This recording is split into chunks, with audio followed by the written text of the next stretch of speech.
Un saludo enorme a todos los rincones del planeta. En este video vamos a continuar la lectura del libro Pep Guardiola, otra manera de ganar, la biografía, de Guillem Balaguer. Entonces, prosigamos. Segundo, la decisión. Antes del anuncio oficial, la pista más destacada que reveló Guardiola acerca de su futuro pasó inadvertida para muchos.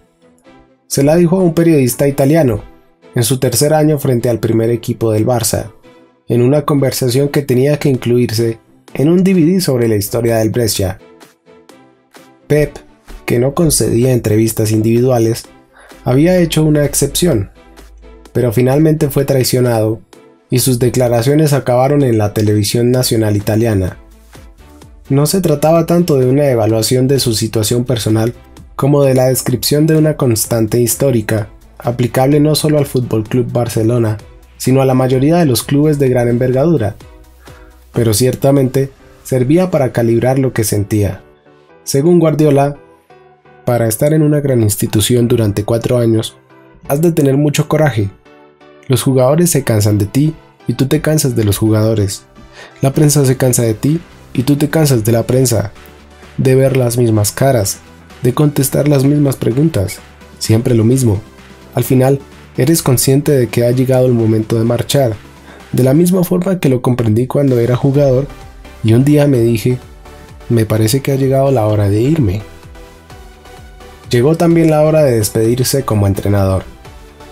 Justo después de que el Chelsea se clasificara para la final de la Champions, al empatar 2-2 en el Camp Nou, ganó 3-2 en el cómputo global, un partido en el que los visitantes acabaron jugando con 10 durante casi una hora, Guardiola convocó al presidente Sandro Rosell a una reunión a la mañana siguiente en su casa. Pep también habló con el segundo entrenador, Tito Vilanova, y le comunicó lo que éste ya sospechaba, que no iba a continuar. Guardiola le sorprendió con una predicción.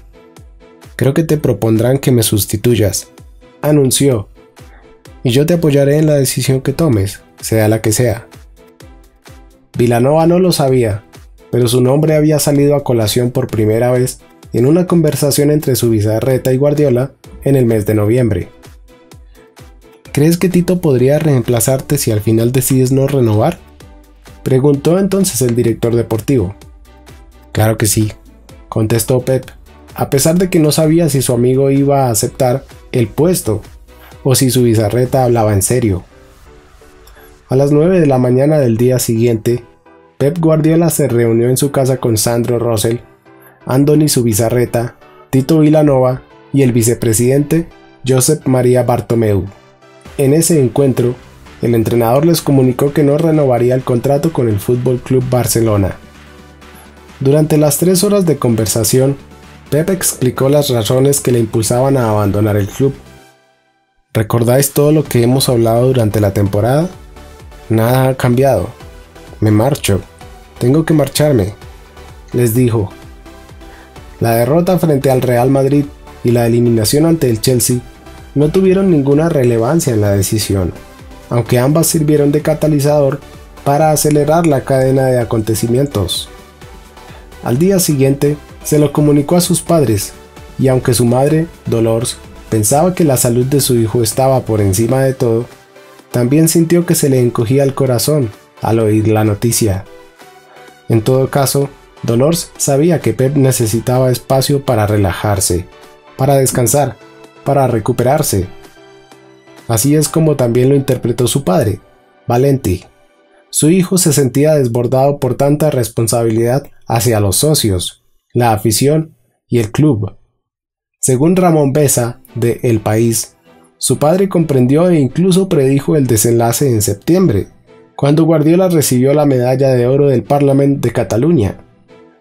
Cuando empiezan a llegar los honores, es hora de preparar las maletas, dijo entonces Valenti.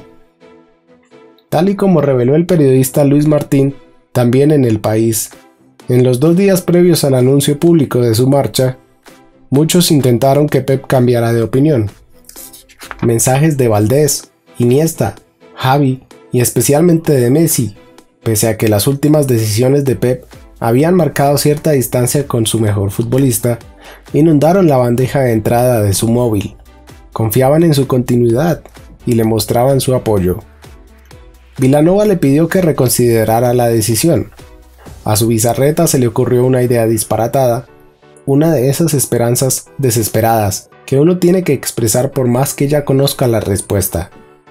Hay una vacante en uno de los equipos de las categorías inferiores. Si quieres, es tuya.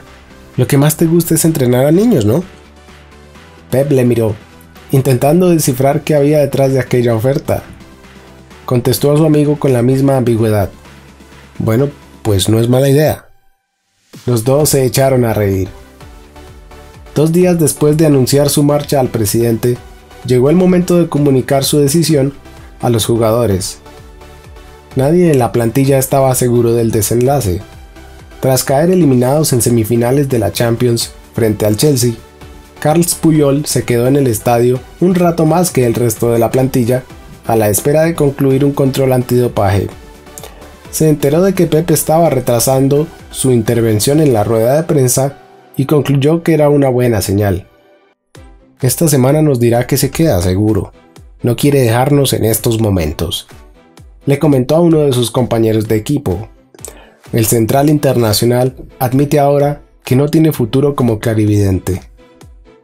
Después del partido de la Champions, Guardiola dio a los jugadores un par de días de descanso. Sus pupilos, de vuelta al trabajo, habían oído rumores y sabían lo de la reunión con Russell, pero no estaban seguros de lo que iba a suceder. Por la mañana, los titulares de la prensa se hacían eco de la incertidumbre. La portada de Mundo Deportivo aparecía dividida en dos, una mitad con el titular Pep se va y la otra con no se va. Prácticamente toda la plantilla pensaba que la reunión antes del entrenamiento era meramente para confirmar que Guardiola se quedaba. Parece animado, se decían los unos a los otros. Todos esperaban que el técnico hubiera sido capaz de desprenderse de sus dudas y temores y que se quedara un poco más, quizá otra temporada. Solo un puñado de personas sabía lo que Pep iba a comunicarles. Los jugadores se reunieron en el vestuario de la ciudad deportiva Joan Gamper. No se oyeron bromas, nadie alzaba la voz. El leve murmullo se trocó en silencio cuando Pep entró en la sala y empezó a hablar. Mientras los jugadores conocían la noticia, Sky Sports News difundía en exclusiva la decisión de Guardiola. La revelación cayó con la solemnidad y severidad de un muro. El entrenador del Fútbol Club Barcelona abandonaba el club. Sois los mejores, y estoy orgulloso de todos vosotros. Pero me he quedado sin energía, así que ha llegado el momento de marcharme. Estoy agotado. Pep parecía relajado, pero su voz traicionaba sus emociones. Estaba usando los mismos trucos que utilizaba cuando quería demostrar a su equipo dónde radicaba la flaqueza del rival. Estaba intentando convencerles de que era lo mejor que podía pasar, y para ello apeló, de nuevo, como cientos de veces, a los sentimientos de los jugadores. En octubre le comenté al presidente que el final de mi etapa como entrenador estaba próxima, pero no os lo podía decir a vosotros porque podría haberse convertido en un problema. Ahora es definitivo. El próximo entrenador que tengáis aportará cosas que yo ya no os puedo dar. Tendrá energía. Sería un riesgo que yo continuara, porque nos podríamos hacer daño. Para mí, sois muy importantes, y nunca me lo perdonaría. Son tantas las jugadas que había imaginado y que vosotros habéis convertido en realidad. Así que me voy con el sentimiento de haber hecho bien el trabajo, de haber cumplido con mi deber. Este club tiene un poder imparable, pero soy el tercer entrenador en su historia con el mayor número de partidos ganados. Y en tan solo 4 años. Lo que hemos conseguido ha sido excepcional, porque los entrenadores del Barça no duran mucho. Y nosotros hemos aguantado todas estas temporadas porque hemos ganado. Sin embargo, mientras eso sucedía, yo me iba desgastando. Me voy satisfecho. El presidente me ha ofrecido otro puesto pero si realmente quiero recargar pilas, necesito alejarme del club. El silencio del vestuario dolía. Tras una pequeña pausa, Pep continuó. Quería decíroslo ahora que estamos fuera de las grandes competiciones, porque así tendré tiempo de despedirme de cada uno de vosotros personalmente, de llamaros uno a uno a mi despacho para daros las gracias. No quiero aplausos ni nada parecido. Así que, a entrenar. Pep dio unas palmadas para recalcar que la charla había concluido. Tocaba entrenar. En menos de un cuarto de hora, la historia del club había dado un giro definitivo. Los jugadores estaban confusos, desconcertados. Aquel día en el campo de entrenamiento, Guardiola no exigió demasiado al equipo. Sabía que tenían que asimilar el golpe.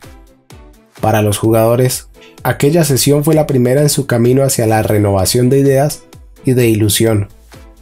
Para Pep, representó el principio del fin de un trayecto que había empezado 3 décadas atrás, en un tranquilo pueblo catalán de nombre Santpedor.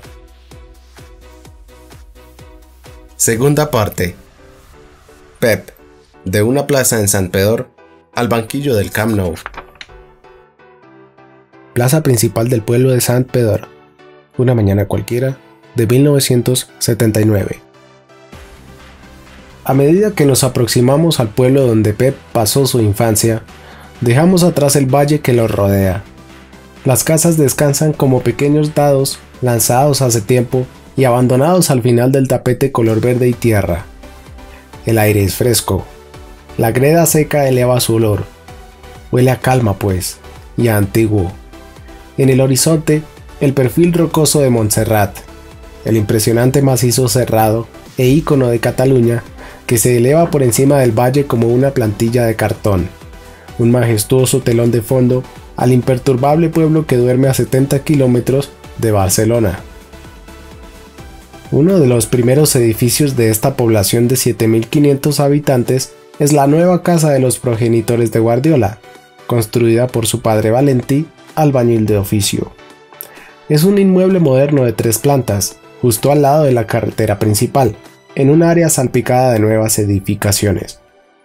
De camino al centro de Santpedor, unas pocas fábricas maltratadas por el tiempo nos recuerdan el reciente pasado industrial de la población y ofrecen un contraste con los arcos medievales que te dan la bienvenida.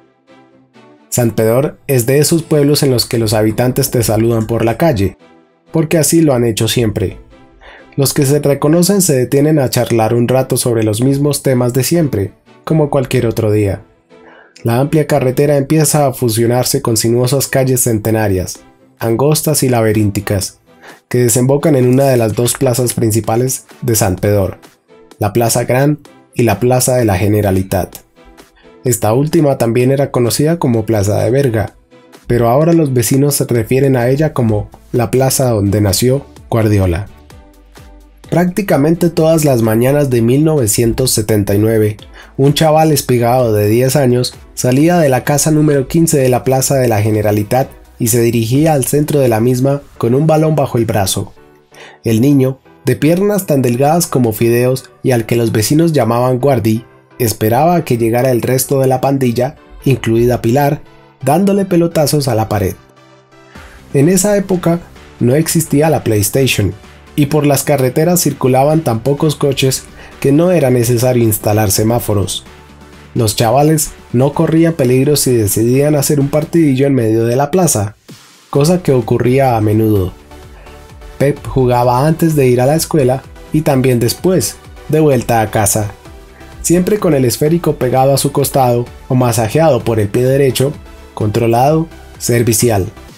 A la hora del recreo, justo antes de comer, al acabar en las calles empedradas alrededor de las fuentes. No había comida familiar que no empezara con un maternal: «Deja el balón 5 minutos y ven aquí». Por aquel entonces, la vida en general era mucho más relajada. Había menos protocolo, menos burocracia, tal como recuerda Guardiola.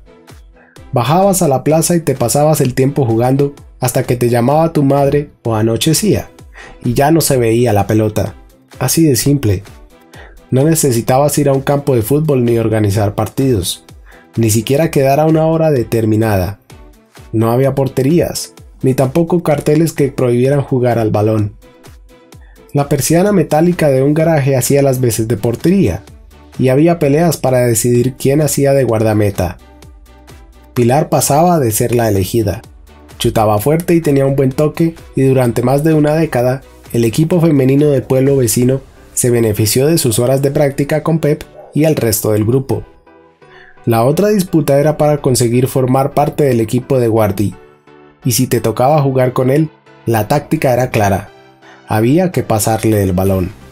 Todos sus amigos eran conscientes de que tenía algo que los demás no poseían. Al final, para evitar discusiones, decidieron que Pep sería quien eligiera los dos equipos, siempre en busca de cierto equilibrio, para que el partido mantuviera la tensión. De esa manera tan natural, y desde esa edad tan temprana, Pep, sin reservas ni dudas, asumió su liderazgo.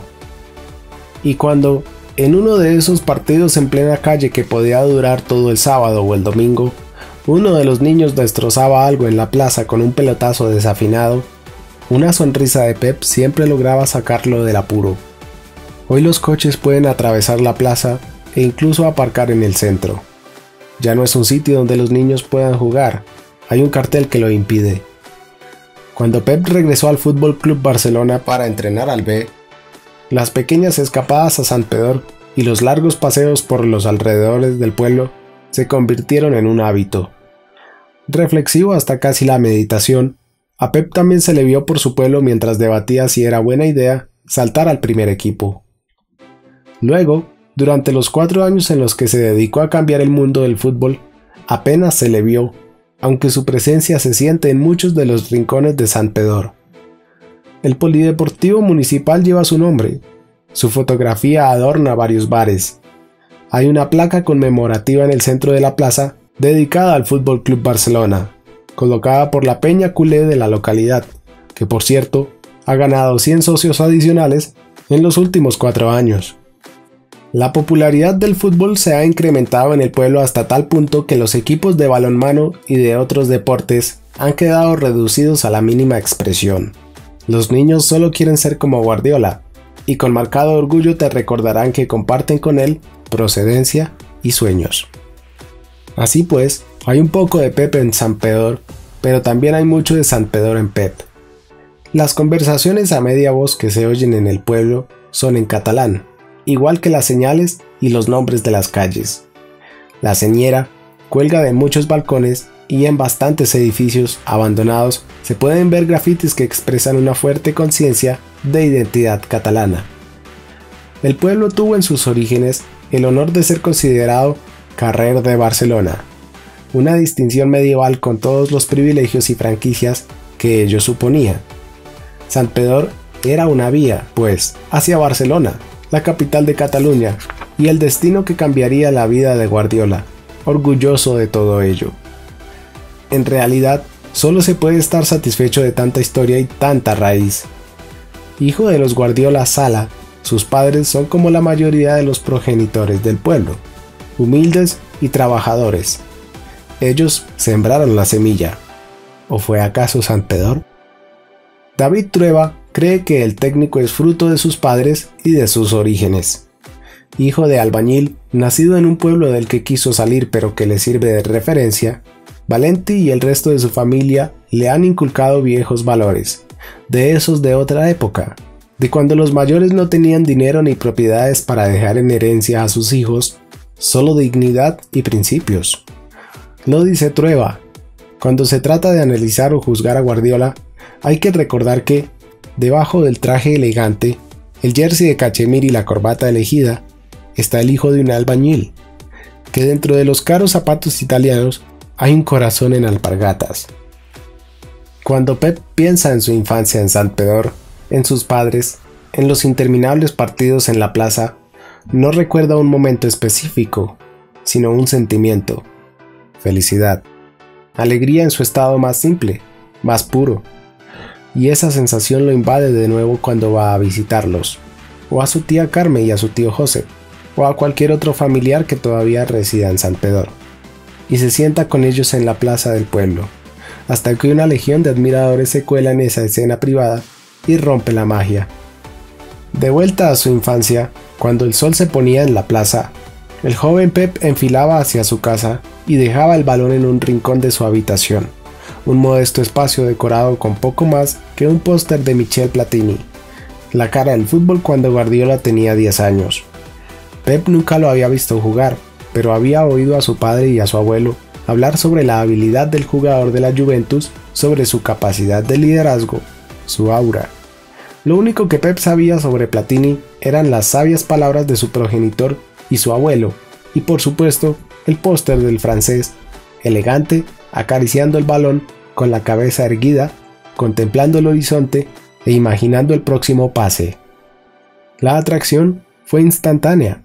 5 años más tarde, un joven recogepelotas del Camp Nou llamado Pep Guardiola intentaría conseguir el autógrafo de Platini, y al no lograrlo, acabó por aprender una lección crucial, una que le serviría con Lionel Messi. Pero esa es otra historia, para otro capítulo. Alumno aplicado en el colegio religioso donde estudiaba, Pep era un tros de pa, como dicen en catalán, un niño educado, ansioso por aprender, incluso dispuesto a ayudar en la iglesia cuando lo requería el párroco. Lo más cercano a una rebelión que el pequeño guardia cometía era cuando desaparecía de repente en las pocas ocasiones en las que su padre le pedía que lo ayudara a poner ladrillos. Pep tenía además cara de buen chaval, una ventaja casi siempre, aunque a veces podía convertirse también en una pequeña contrariedad, como cuando le tocaba ser el ángel en las funciones navideñas del pueblo. Tenía que tragarse la timidez para que todo saliera bien.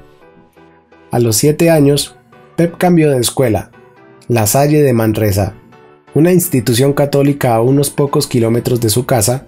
Fue el destino de su primer exilio. En el nuevo colegio se respiraba un ambiente estricto, pero consiguió adaptarse sin grandes sobresaltos al nuevo entorno y a sus nuevos profesores. El hermano Virgilio le enseñó sus primeras palabras en inglés, un idioma que ahora domina a la perfección, como se puede comprobar en casi todas las ruedas de prensa de la Liga de Campeones. Si le preguntan en italiano, también se atreve. ¿Y en francés? Claro. En La Salle, los rasgos de su fuerte personalidad comenzaron a definirse. Muy exigente consigo mismo, genuinamente encantador y obsesionado por el fútbol. Pero por encima de todo, Pep demostró ser un excelente receptor.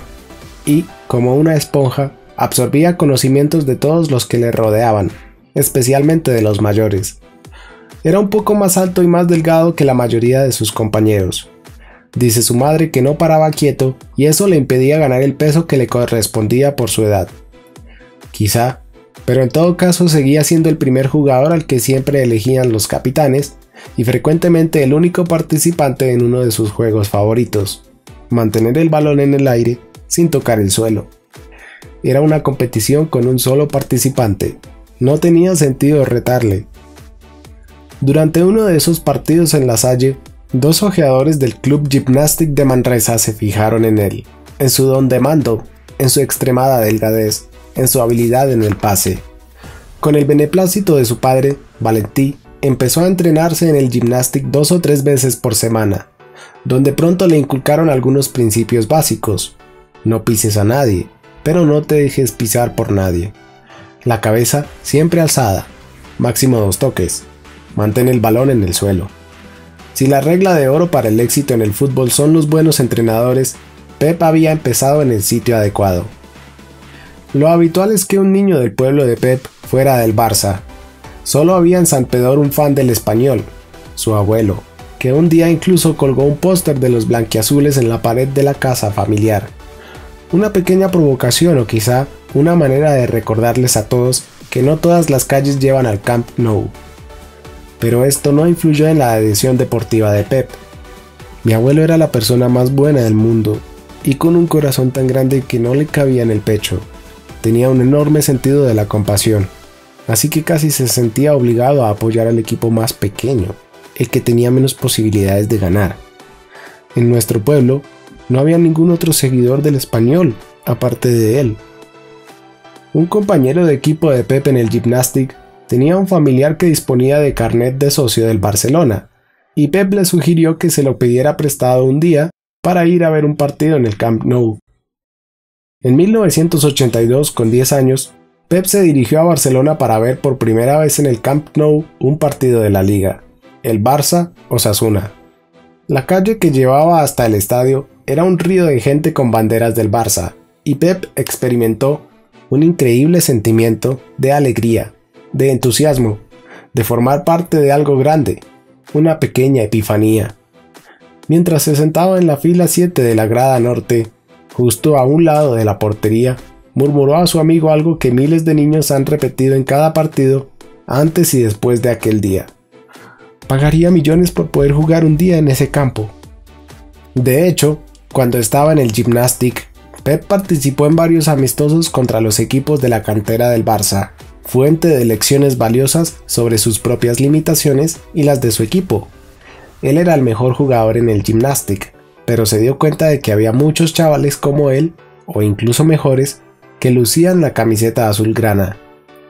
Fue en aquella época, y sin que su hijo de 11 años lo supiera, cuando Valentí rellenó un formulario publicado en un diario deportivo en el que se ofrecía la oportunidad de participar en unas pruebas de selección del Barça.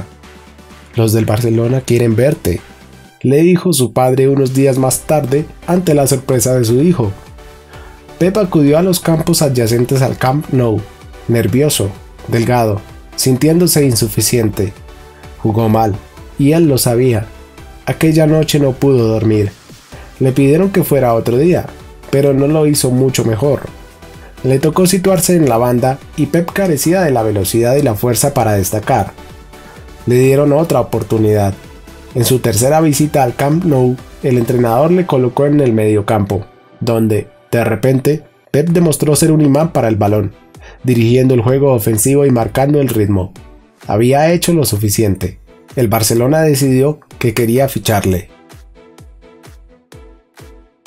Su padre guardó esa información hasta que estuvo seguro de qué era lo que más le convenía a su hijo. A Valentí y a Dolors les preocupaba que los continuos viajes a Barcelona resultaran demasiado estresantes para su vástago, que regresaba a casa más callado de lo habitual, aprensivo y con poco apetito. Después de hablar con su esposa, Valentí decidió rechazar la oferta del Barça. Creían que Pep era demasiado joven para instalarse en la Masía, demasiado ingenuo para vivir alejado de la familia, que todavía no era lo bastante fuerte como para competir o soportar la presión que ello suponía. En los años posteriores a aquella prueba, el fútbol siguió siendo una pieza fundamental en la rutina de la familia Guardiola, que se desplazaba continuamente a Manresa y viajaba por toda la región para presenciar los partidos de liga y los amistosos del Gymnastic. Pep fue promovido a capitán del equipo. El sueño del Barça parecía haber quedado relegado al olvido. Sin embargo, un par de años más tarde, el Fútbol Club Barcelona llamó de nuevo. Fue Valentí quien cogió el teléfono y escuchó la nueva propuesta. «Tenemos que hablar», le dijo a su hijo al volver de una sesión de entrenamiento con el Gymnastic. La familia, Valentí, Dolors y Pep, que tenía entonces 13 años, además de sus hermanos Pere, Olga y Francesca, estaba sentada a la mesa. Habían empezado a cenar. Su padre buscó la mejor manera de explicarle a su hijo adolescente que había vida más allá del pueblo y de la escuela católica. Intentó prepararlo para lo que probablemente le esperaría si se marchaba de casa y le advirtió que sus estudios tenían que seguir siendo una prioridad, que vivir en Barcelona le supondría nuevas obligaciones, responsabilidades y expectativas. Hasta ese momento, el fútbol en la vida de Pep no había sido más que un juego, pero a partir de ese momento, tendría la oportunidad de dedicarse al deporte que tanto amaba, en el club que adoraba, e incluso vivir de ello. Pep tomó nota de las palabras de su padre y comprendió lo que estaba en juego.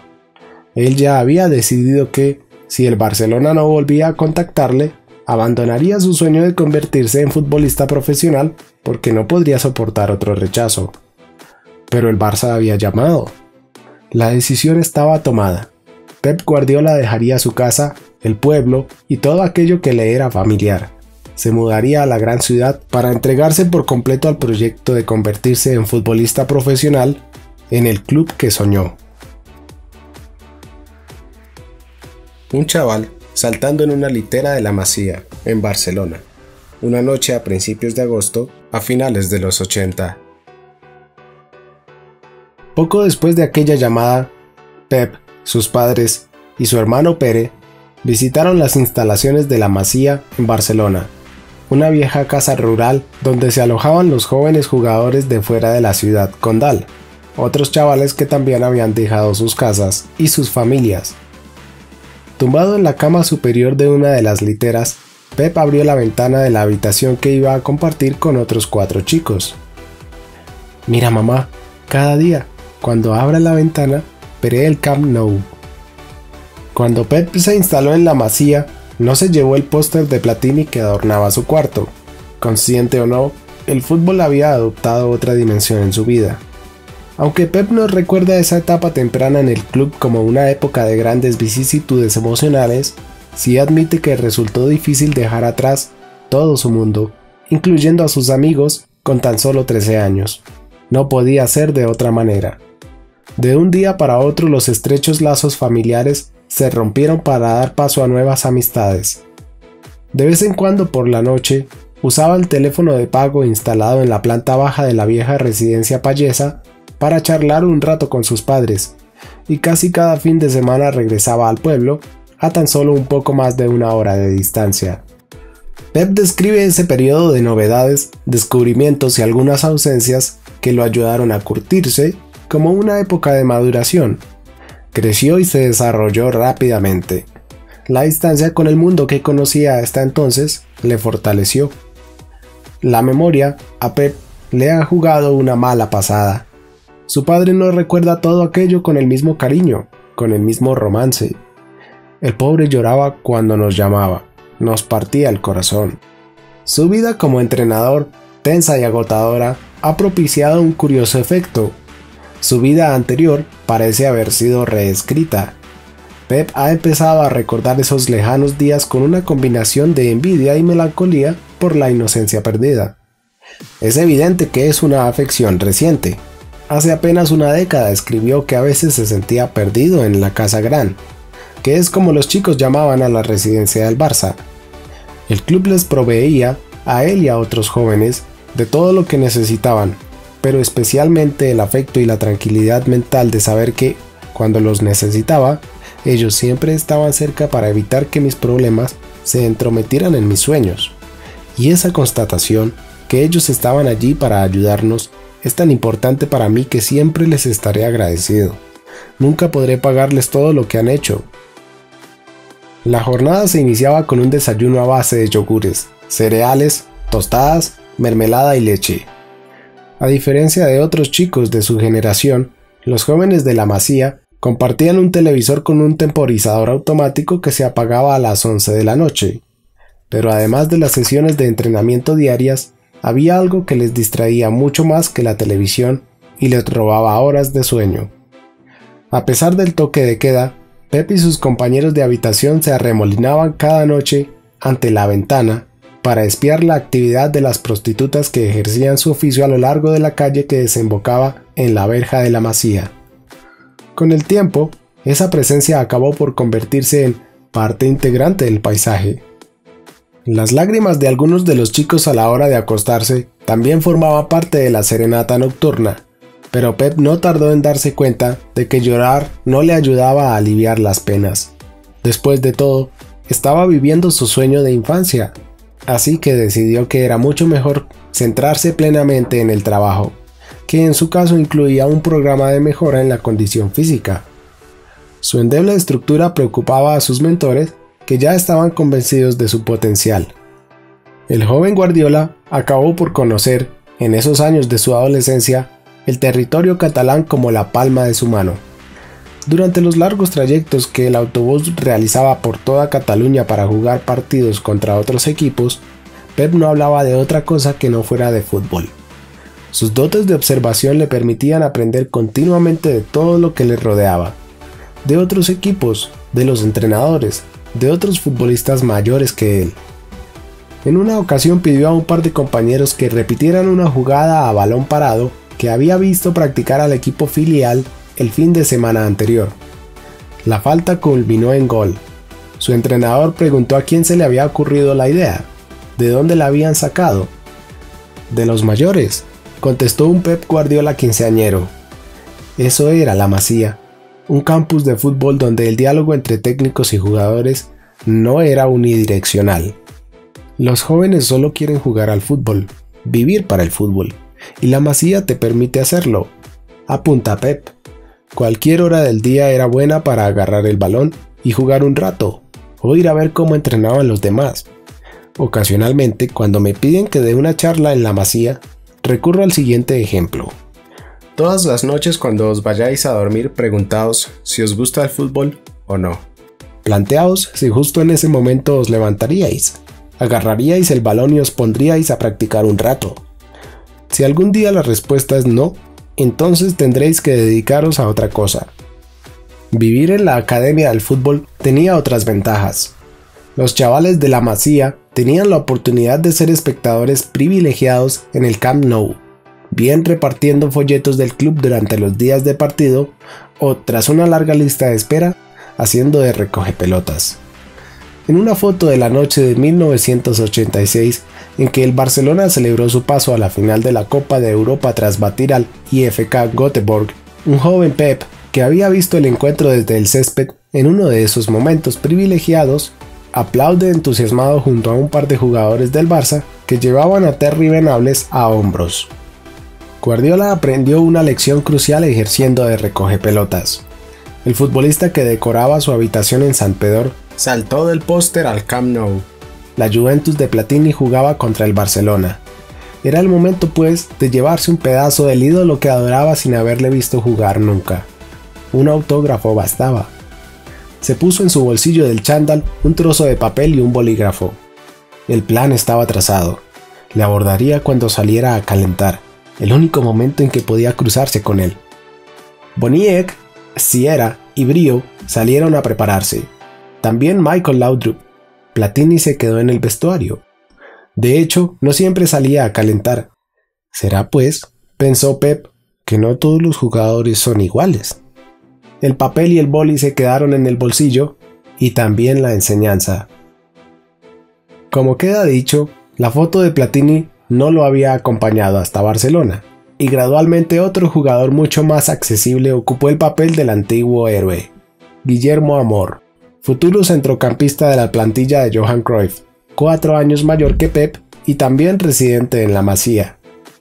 En esa época, cuando empecé a fijarme en todo lo que hacías, yo tenía 13 años.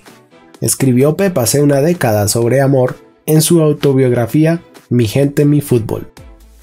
No solo no me perdía ni uno de tus partidos, sino que también iba a los entrenamientos y me fijaba en tu actitud, porque los afrontabas todos como si te jugaras la vida. Yo entrenaba a las 7 de la tarde en un campo aledaño, pero solía ir 2 horas antes para asistir de oyente a la clase teórica en el campo número 1, para ver cómo te movías, cómo animabas a los compañeros, cómo pedías el balón, cómo escuchabas, cómo respetabas y cómo te ganabas el respeto de todos los que te rodeaban. Hoy brindo por todos esos momentos que nos regalaste en el campo número 1, en las habitaciones de la Masía, durante las cenas, en los vestuarios, durante las vacaciones, en los hoteles e incluso por la tele. Cuando Amor regresaba de algún partido fuera de casa con el Barça B, una plantilla que también incluía a Tito Vilanova, el futuro ayudante de Pep y su sucesor en el banquillo del Camp Nou, Guardiola lo atosigaba con 1000 preguntas. Quería saber el resultado, cómo fue el partido, qué se aprendió aquel día. Hemos ganado, solía ser la respuesta. En los siguientes años, Amor, que representaba todos los valores que el club inculcaba a sus jugadores, desde los más jóvenes hasta los del primer equipo, se convirtió en algo parecido a un hermano mayor para Pep, quien intuitivamente comprendió que el club no se limitaba a la estructura de ladrillos y cemento del estadio o a las instalaciones de entrenamiento, sino que se trataba de un ADN compartido por Guillermo y otros como él. Así que cuando Pep adoptó sus primeras decisiones importantes como entrenador del Barça, vendiendo a Ronaldinho de Adecco o aceptando el nombramiento de Amor como director deportivo de fútbol formativo, lo hizo con el objetivo de devolver el foco de la influencia en el vestuario a jugadores de la cantera azulgrana, el regreso a la esencia. Guardiola continuaba siendo un adolescente larguirucho, con poca masa muscular, lo opuesto a la complexión del futbolista ideal. Pero así como el arte puede nacer de la frustración, Pep, con poco ritmo y fuerza física, sustituyó sus carencias por un desarrollado sentido del espacio. Era capaz de dejar atrás a 3 futbolistas con solo un pase, ensanchando o estrechando el terreno de juego a su antojo, para que el balón siempre se moviera más que el jugador. Normalmente, cuando los niños empiezan a jugar al fútbol, lo que quieren es regatear. Guardiola prefería pasar. Durante más de 3 décadas, la Masía, un término convertido en sinónimo para describir de forma genérica el sistema formativo del Barça, ha simbolizado la riqueza en términos de talento y un estilo de juego que ahora se valora en todo el mundo. Algunos creen que es como la receta de la Coca-Cola, una especie de fórmula secreta ganadora. Cuenta el periodista catalán Ramon Besa. En realidad, no hay ningún secreto. Se trata, simultáneamente, de una idea sencilla pero revolucionaria. Posesión, combinación, compromiso colectivo y la búsqueda de la superioridad en todas las partes del campo. Es el respeto máximo a la técnica y el talento, ignorando las limitaciones físicas. Jamás olvidaré lo primero que me dijeron cuando de niño llegué al Barça. Aquí no se puede perder el balón. Recuerda el centrocampista del Barça, Javi Hernández. El modelo defendido por el Barcelona es la consecuencia lógica de un club que siempre favoreció el buen fútbol. En los 50, el club catalán fichó a los húngaros Ladislao Kubala, Sándor Kocsis y Zoltán Csibor, jugadores que pertenecían a la mejor selección del planeta en aquella época. 2 décadas después, 2 cabezones implantaron las semillas de lo que es el Barcelona ahora, Laureano Ruiz y Johan Cruyff. Laureano era un entrenador que en la década de los 70 introdujo una forma particular de entrenar en el Barça, basada, una vez más, en el talento y la técnica. No era lo habitual. En su segunda temporada en el club, Laureano consiguió a fuerza de insistir que todas las categorías inferiores del Barça siguieran el mismo ejemplo. Bajo el liderazgo de Cruyff, la posesión se convirtió en la regla principal, en la base de todo. Si tienes el balón, el rival no lo tiene y no puede atacarte, repetía Cruyff a diario. Así que el club se puso a buscar futbolistas que pudieran mantener la pelota, y al mismo tiempo se establecieron sesiones de entrenamiento que permitieran la interiorización del juego de posición. El estilo de juego empezó a definirse desde entonces, y paralelamente, la Masía formaba a jóvenes a los que inculcaba, e inculca, un fuerte sentimiento de arraigo, de identidad. Así lo explica Javi Hernández. ¿Dónde radica el éxito de este Barça? En que la mayoría de nosotros nos hemos formado en esta casa. Somos de aquí. Este es nuestro equipo. Y lo mismo pasa con los entrenadores, los médicos, los fisioterapeutas, los operarios. Todos somos culés. Formamos una gran familia. Estamos unidos. Nos esforzamos para asegurarnos de que las cosas salgan bien. Desde el 2011, la vieja casa rural ya no cumple las funciones de residencia, pero la revolución que se inició 3 décadas antes se perpetuó y alcanzó su cenit con la llegada de Guardiola como técnico del primer equipo, al depositar su fe en la mejor materia prima de la Masía que, como dice el periodista y exatleta olímpico Martí Perarnau, es un factor diferencial, una bandera institucional, una inversión estructural, que además da sus frutos. En el 2010 se convirtió en la primera academia de formación que había entrenado a 3 de los finalistas al Balón de Oro de ese año, Andrés Iniesta, Lionel Messi y Javi Hernández. Los mejores años de mi vida los pasé en la Masía, recuerda Pep, una época llena de la ilusión más grande e innegociable que nunca he sentido, la ilusión de jugar en el primer equipo del Barça, la ansiedad de llegar a ser lo bastante bueno como para que Johan Cruyff se fijara en nosotros, no se puede describir con palabras. Sin ese deseo, ninguno de nosotros seríamos quienes somos hoy. El triunfo es otra cosa, Yo me refiero a amar el fútbol y a sentirse querido. Las carencias físicas de Pep empezaban a ser superadas por su inteligencia y el trabajo específico. Se empezó a hablar de su capacidad de pase, de su liderazgo, pero aún faltaba un paso crucial: ser convocado para el primer equipo. Cuando Johan Cruyff necesitó el número 4, un jugador con dotes organizativas decidió contar con él. Vio enseguida que Pep era ese tipo de futbolista que podía hacer una rápida lectura del partido, pasar el balón, con la lógica que pedía la jugada. Aquel día de mayo de 1989, Guardiola tuvo que dejarlo todo, incluida una chica a la que empezaba a descubrir, coger su ropa deportiva y viajar con el primer equipo para un amistoso en Banyoles. Inesperadamente, hizo su debut profesional con el Barça. Tenía 18 años, pero Cruyff no quedó especialmente impresionado. «Has jugado más lento que mi abuela», le espetó. Más tarde, Pep comprendió los métodos de Cruyff. Con el tiempo aprendí que aquella frase y otras parecidas eran parte de la estrategia.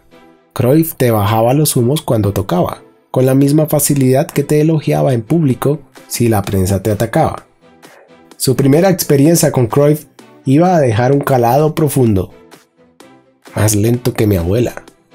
Esas palabras marcan el inicio de una de las relaciones más fructíferas y duraderas de la historia del fútbol. Una sesión de entrenamiento, Camp Nou, última hora de la mañana, verano de 1990.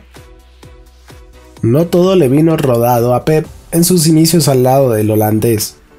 De hecho, tuvieron que pasar 18 meses tras debutar contra el Banyoles antes de que Guardiola tuviera la oportunidad de volver a jugar en el primer equipo. Pero su juego con el Barça B no pasaba desapercibido, y la oportunidad finalmente llegó. En el verano de 1990, con el centrocampista Ronald Koeman lesionado, el Barça buscaba un mediocentro al estilo de Luis Millán, jugador que había fichado el Real Madrid y que solía ocupar esa posición. Cruyff y el segundo entrenador, Charlie Rexach, propusieron el fichaje de Jan Molby, del Liverpool. Cuando el presidente del club preguntó si existía otra alternativa, Rexach sugirió el nombre de Guardiola. Cruyff apenas recordaba el decepcionante debut de Pep y decidió ir a verlo jugar. Desafortunadamente, el día escogido por Cruyff para ver al equipo filial, Pep se pasó todo el partido en el banquillo. «¿Dices que es bueno? Pero si ni siquiera ha jugado», le gritó a Rexach. «Te he preguntado quién es el mejor en el Barça B. Todo el mundo me dice que es Guardiola, pero ni tan solo ha calentado. ¿Por qué, si es el mejor?». Cruyff estaba indignado. El entrenador del filial se fiaba de otros centrocampistas de más cuerpo, más rápidos para esa posición. Cruyff lo veía de otro modo. Un buen jugador no necesita un físico imponente. Esa insistencia, ese proceso de selección, producto de una idea que Cruyff nunca quiso negociar, ayudó a configurar la historia reciente del club. Cuando unos días después el técnico le llamó para entrenar de nuevo con el primer equipo, Pep llegó temprano, ansioso. Abrió la puerta del vestuario y se encontró con un par de jugadores junto al míster y también a Ángel Moore, el entonces fisioterapeuta de la plantilla, gran transmisor de los principios, la historia y las doctrinas azulgranas. Pep entró con la cabeza gacha primero y se quedó parado en medio del vestuario a la espera de instrucciones. «Esta es tu taquilla, cámbiate», le ordenó el preparador, sin más. A Johan Cruyff le gustaba predicar con el ejemplo, practicar en los entrenamientos, enseñar, interrumpir un partido, corregir, instruir, explicar por qué alguien necesita pasar el balón a un jugador en concreto, colocarse en una posición particular o cambiar algún detalle de su técnica. Así lo describe Carles Rexach, ayudante de Cruyff durante 8 años en el Barcelona. Una palabra de Johan durante una sesión de entrenamiento vale más que 100 horas de explicaciones frente a una pizarra. Se trata de un estilo que Pep adoptó en su trabajo con los futbolistas, pero hay algo que nunca quiso imitar. Cruyff era una figura tan imponente que resultaba difícil hablar con él. Su estatus icónico y su absoluta convicción en sus métodos e ideas a menudo generaban una forma de comunicación que rozaba lo autoritario. En uno de sus primeros entrenamientos con la primera plantilla, En el campo situado entre la Masía y el Camp Nou, Cruyff decidió retar a Guardiola. «¡Dos piernas!», le gritó a su alumno. Laudrup y otros se echaron a reír. «¡Dos piernas, dos piernas!». El entrenador pretendía que Pep perdiera el miedo a su pie izquierdo, ser capaz de recibir, de pasar, con las dos piernas. Pep no se sentía cómodo y no seguía las instrucciones. «¡Dos piernas, chaval!», continuaba gritando Cruyff. Johan Cruyff fue, profesionalmente, la persona que ejerció mayor influencia sobre Guardiola, el entrenador para el que jugó durante más tiempo, 6 años, y por el que Pep siente mayor afecto y respeto. Cruyff fue quien le dio la oportunidad de jugar en el primer equipo azulgrana, el técnico que creyó en él en una época en la que éste buscaba precisamente la clase de jugador que Pep llegaría a ser, un organizador capaz de ofrecer la plataforma desde la que iniciar el ataque. Cruyff mostró a sus pupilos, con un sentido común aplastante y sin mucha metodología, nuevas maneras de marcar a los adversarios, y cómo aprovechar sus puntos débiles mientras potenciaba lo que cada uno sabía hacer mejor. En otras palabras, les enseñó a plantear batallas que pudieran ganar. Este método fue una revelación para Pep. Ante un mediocentro más alto, más fuerte, Cruyff tenía la medicina adecuada. «Espera el rechaque, no luches por ese balón, anticipa el destino del mismo», le decía Cruyff. Era una enseñanza constante, aunque a veces aplicada con un sarcasmo que dolía. El 16 de diciembre de 1990, Pep, que por entonces tenía 19 años, debutó en el Camp Nou en un encuentro de liga contra el Cádiz. Koeman estaba lesionado y Amor sancionado. Unos minutos antes del inicio del partido, el joven centrocampista sufrió un ataque de nervios, sudaba profusamente y sentía su corazón desbocado, latiendo a 1000 por hora. Me sudaban las palmas de las manos y estaba realmente tenso. Pese a la tensión, esa no fue una de las ocasiones en que su cuerpo le traicionó. En ocasiones llegó a vomitar de los nervios antes de grandes partidos. Realmente lo vivía con intensidad, incluso de modo excesivo, recuerda Rexach. Guardiola formó parte de un once que incluía a Zubizarreta, Nando, Alexanco, Eusebio, Serna, Vaquero, Goico, Laudrup, Salinas y Txiki Begiristain, nombres que pronto se convertirían en emblema de una de las épocas doradas en la historia del club. El Cádiz cayó derrotado 2-0. Ese debut marcó un momento decisivo para el club, un antes y un después en la historia del Fútbol Club Barcelona. Aunque fue Laureano Ruiz el primer entrenador en dar los pasos necesarios para una profesionalización del fútbol base en Can Barça, Cruyff se convirtió en el mejor defensor de ese método, de esa filosofía, quien le dio continuidad, y ningún jugador personifica mejor esa transición que Guardiola. Pep fue el primero de una serie de mediocentros que han convertido el número 4, inspirado en el número 5 en Argentina, el centrocampista que defiende pero también organiza el ataque, en una figura prácticamente sagrada en el Barça. Es cierto que Luis Millán desempeñó ese papel al inicio de la era de Cruyff, pero fue Guardiola quien lo elevó a otra categoría. Durante la primera temporada con el primer equipo solo jugó 3 partidos, pero en su segunda campaña su influencia fue muy superior. Cruyff decidió colocar al larguirucho jovenzuelo al mando de aquel equipo histórico, y al hacerlo, no solo definió una posición, sino que estableció un modelo de juego. Desde entonces, la figura del número 4 del Barça ha evolucionado ignorando las modas del fútbol, que por lo general prefiere otro tipo de futbolista de más cuerpo al frente de la defensa. De 4 han jugado Xavi, Iniesta, Cesc Fábregas, Thiago Alcántara e incluso Mikel Arteta. Guardiola tenía que ser listo, aclara Cruyff. En aquella época no le quedaba otra alternativa. Se parecía a mí. Si no tienes el poderío físico de otros, necesitas mucha técnica. Mover el balón rápidamente, evitar el choque, y para hacerlo, has de tener una buena visión. Es un efecto dominó. Pronto desarrollas la capacidad necesaria para captar cualquier detalle, para fijar en tu retina la posición de los compañeros. Todo eso te sirve como futbolista o como entrenador. Sus limitaciones le hicieron mejor jugador y tuvo la suerte de tener un entrenador que había pasado por la misma experiencia. A Guardiola le gusta repetirles a sus centrocampistas el mismo consejo que recibió de Rexach al poco de llegar al primer equipo. En el momento de recibir el balón, deberías estar situado en la zona del campo que te permita pasarlo a cualquiera de los otros 10 compañeros. Luego, has de elegir la mejor opción.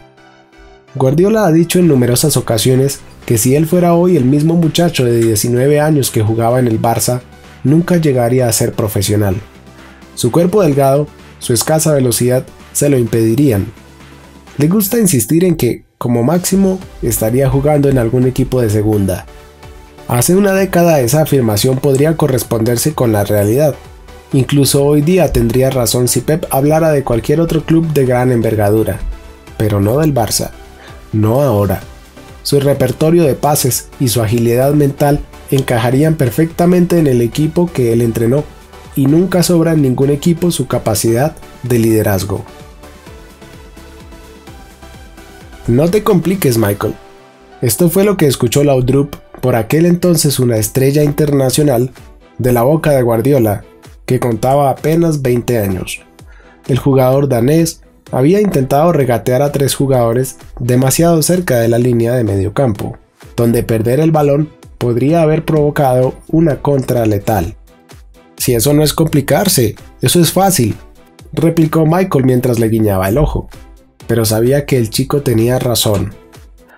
Apenas 7 meses después de su debut, Pep no solo era titular indiscutible, sino que se había convertido en un líder de extraordinaria influencia, en el que acabó convirtiéndose en el mejor equipo de la historia del Barça hasta aquel momento. Con Cruyff ganó 4 ligas consecutivas entre 1991 y 1994 y jugó 2 finales de la Copa de Europa.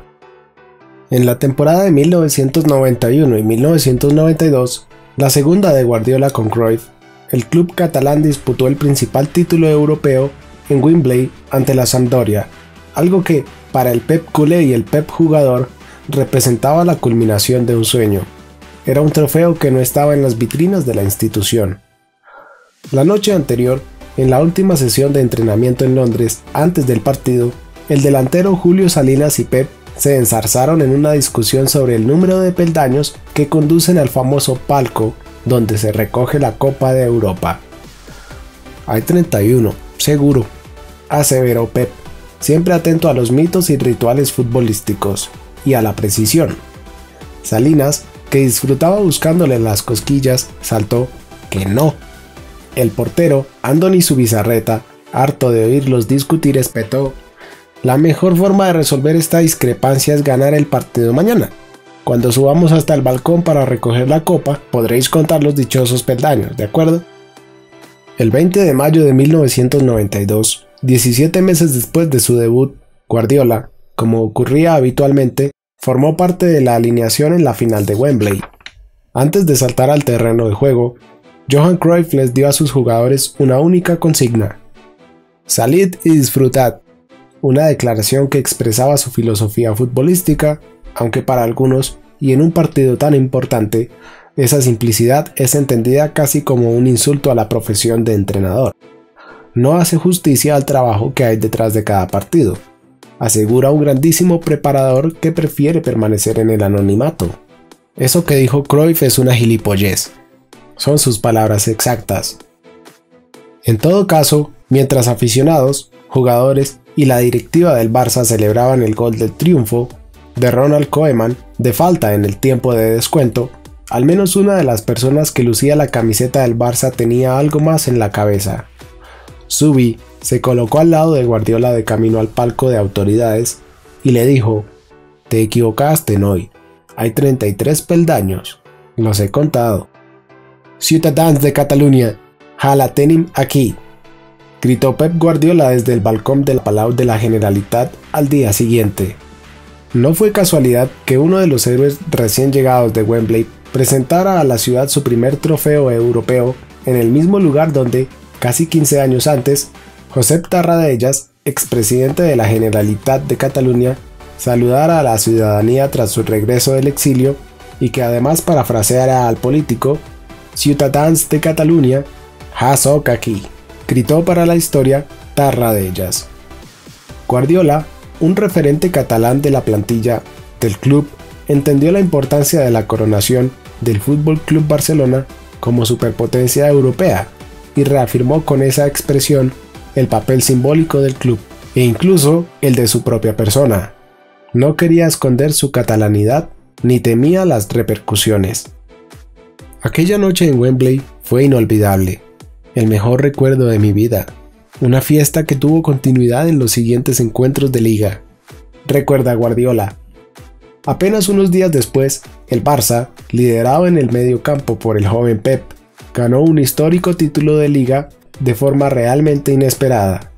En la última jornada de la temporada, el Real Madrid se desplazó a Tenerife como líder, pero necesitaba ganar el partido para asegurar el título, algo que muchos daban por sentado.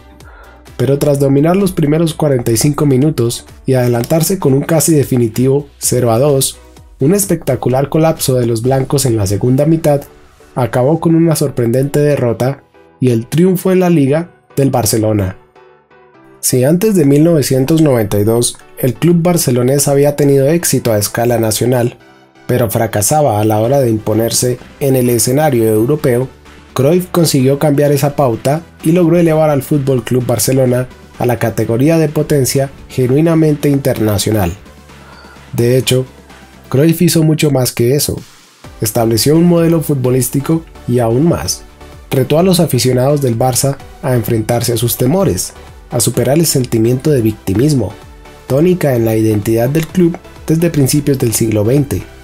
Aquel equipo tan coral, con brillantes talentos individuales como Ronald Koeman, Hristo Stoichkov, Romario, Michael Laudrup, Andoni Zubizarreta, José Mari Vaquero y Pep Guardiola, acabó siendo mundialmente conocido como el Dream Team. Para Pep, 1992 fue un año mágico. También consiguió la medalla de oro en los Juegos Olímpicos de Barcelona. Sin embargo, Guardiola tiene recuerdos agridulces de su paso por la selección nacional.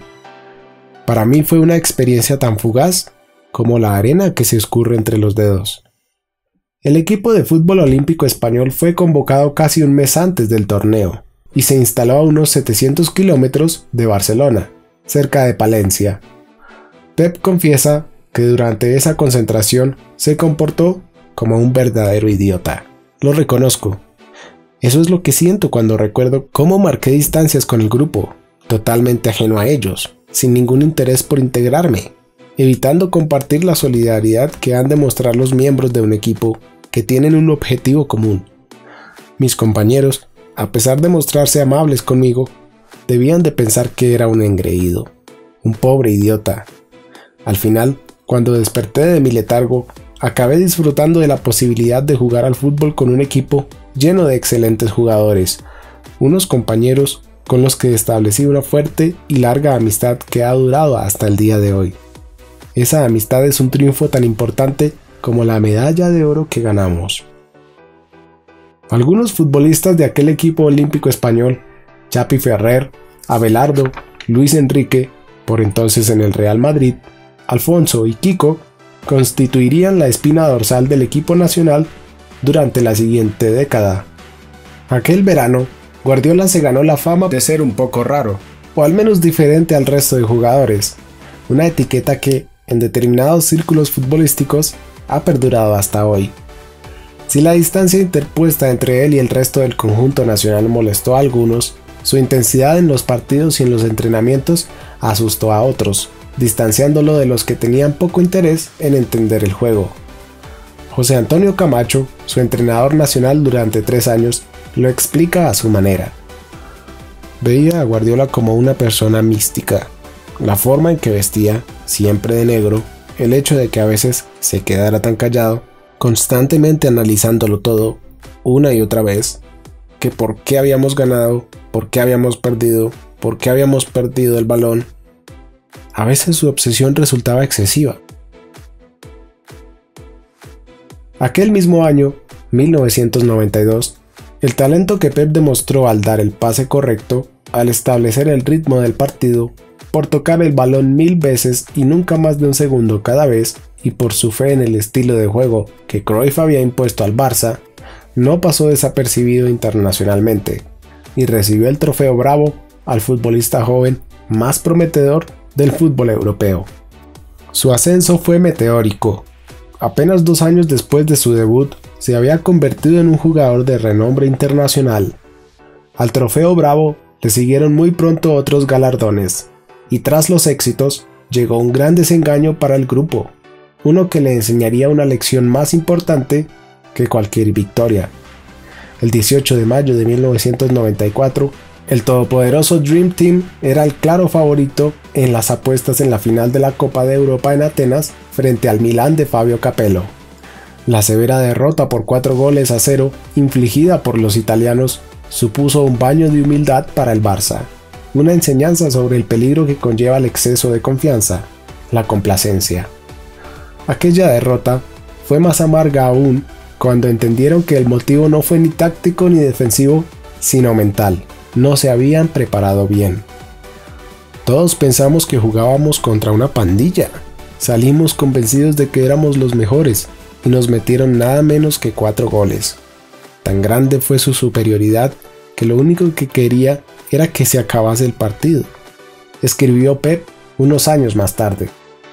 Tras la época dorada entre 1990 y 1994, Cruyff se percató de que cada vez le costaba más hallar nuevas soluciones y maneras de motivar al grupo. El holandés, más cómodo en el blanco y negro que en los grises, tomó durante sus últimas 2 temporadas en el club algunas decisiones drásticas en busca de una reacción. Una en particular hizo sufrir a Pep.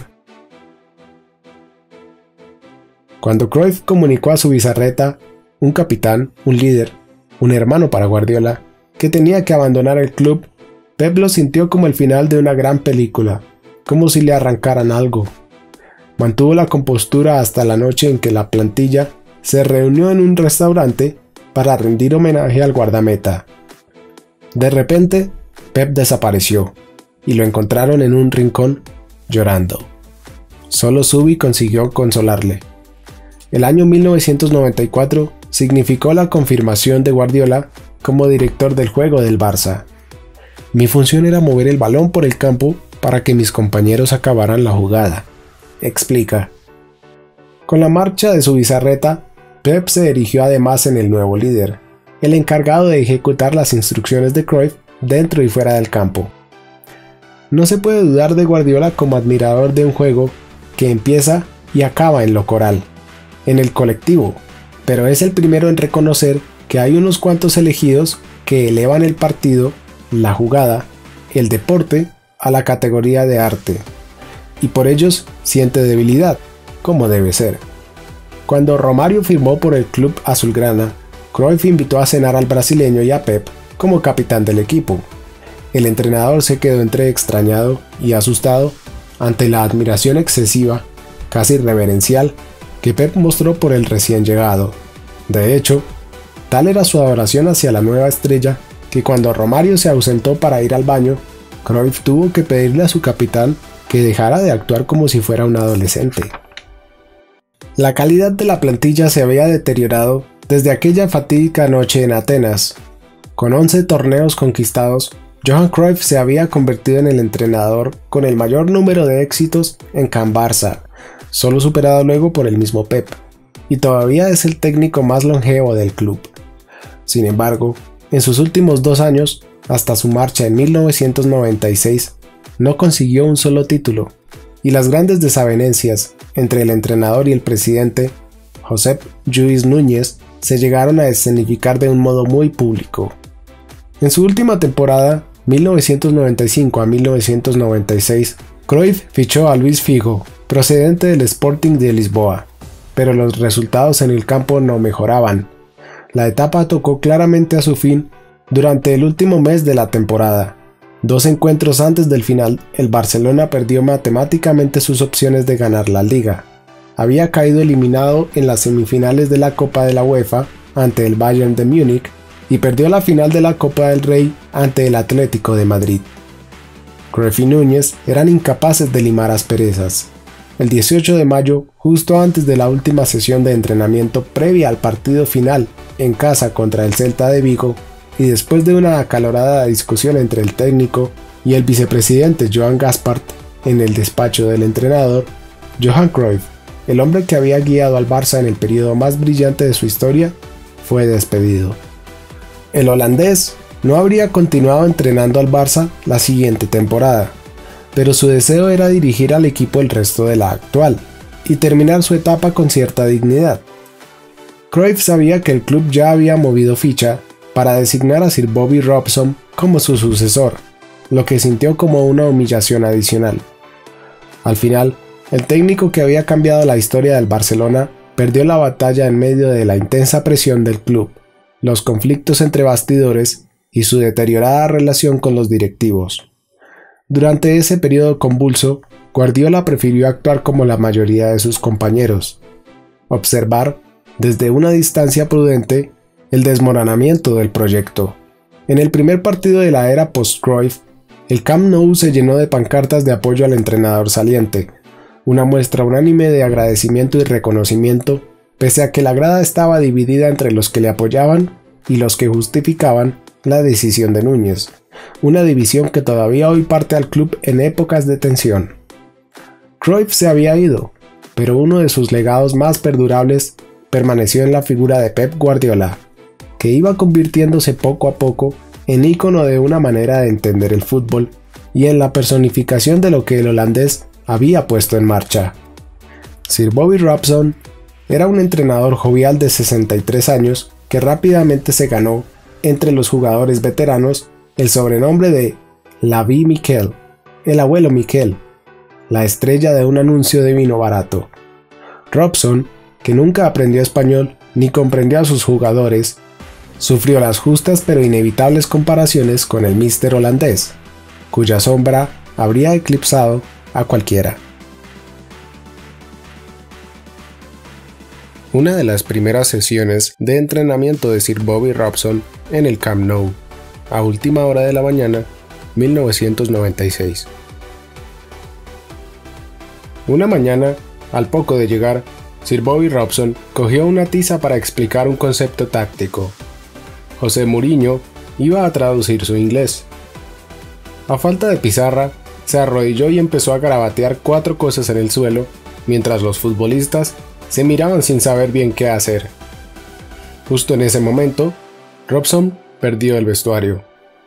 La autogestión se implantó en el grupo y nunca se supo del todo si Robson era consciente de ello. Mourinho, en sus traducciones, casi siempre añadía alguna palabra de más, algún detalle que se le había escapado al inglés. Rápidamente, Pep y José se localizaron e identificaron como gente de fútbol. Los dos conectaron de inmediato, hablaban de lo que necesitaba el equipo, adoptaban decisiones técnicas, aunque posiblemente eso sucedió con menor frecuencia de lo que a José le gusta admitir, y más a menudo de lo que Pep ha reconocido hasta la fecha. En Mi gente, mi fútbol, Guardiola escribió: Charlie Rexach siempre decía que para ser entrenador has de pensar un 30% en fútbol y el resto en todo lo que rodea al equipo, es decir, el entorno. Lo entendí durante el año de Robson. Yo venía de otra escuela. Estaba tan acostumbrado a los métodos que Johan Cruyff había aplicado durante tanto tiempo que pensaba que todos los entrenadores eran como él.